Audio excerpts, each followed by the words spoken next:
महाराज जी, एक चौपाई है, हुई है सोई जो राम रचि राखा।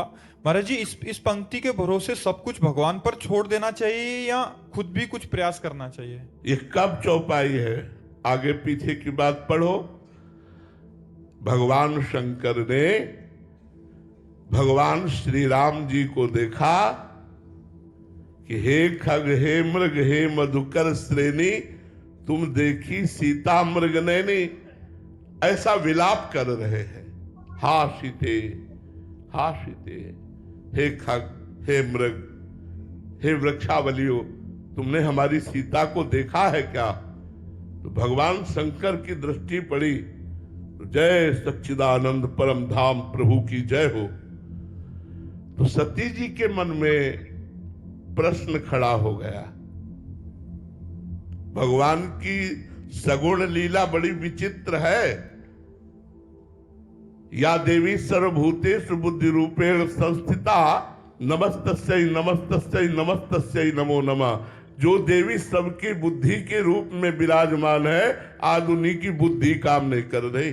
भगवान की लीला देखकर सती जी ने विचार किया कि भगवान शिव सत्य है और सत्य भगवान शिव कह रहे सच्चिदानंद परम धाम की जय हो और प्रणाम कर रहे हैं। यदि ये सच्चिदानंद परम धाम है तो ये पूछ क्यों रहे हैं हे खग, हे मृग, हे मधुकर श्रेणी, तुम देखी सीता मृग नैनी? दो बातें। एक तो सीता जी की इतनी विराग्नि, सच्चिदानंद में इतनी आसक्ति। दूसरी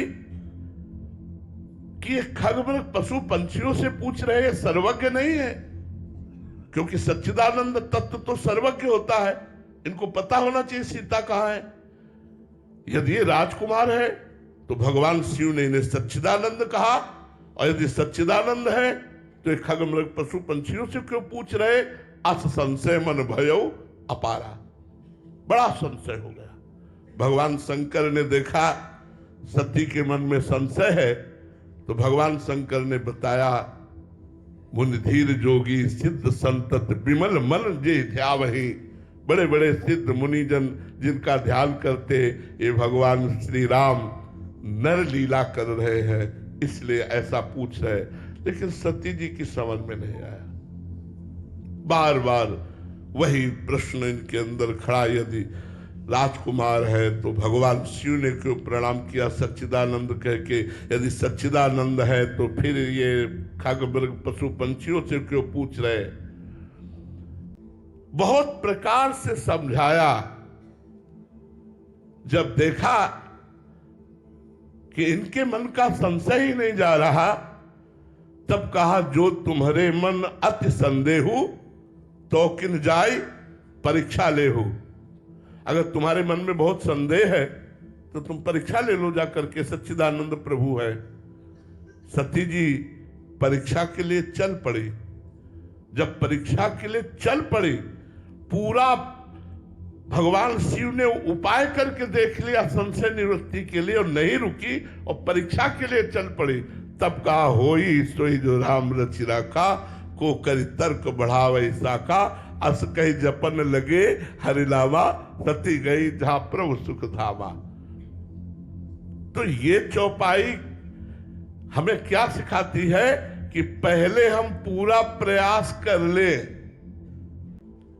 हम कायर बन करके बैठ जाए कि होई सोई जो राम रचि रखा, ऐसा नहीं।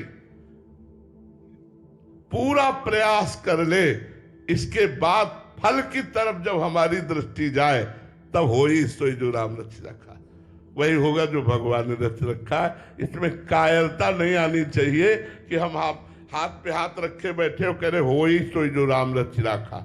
नहीं, अपने कर्तव्य का पालन करते हैं और फल पर, उसके परिणाम पर होई सोई जो राम रचि।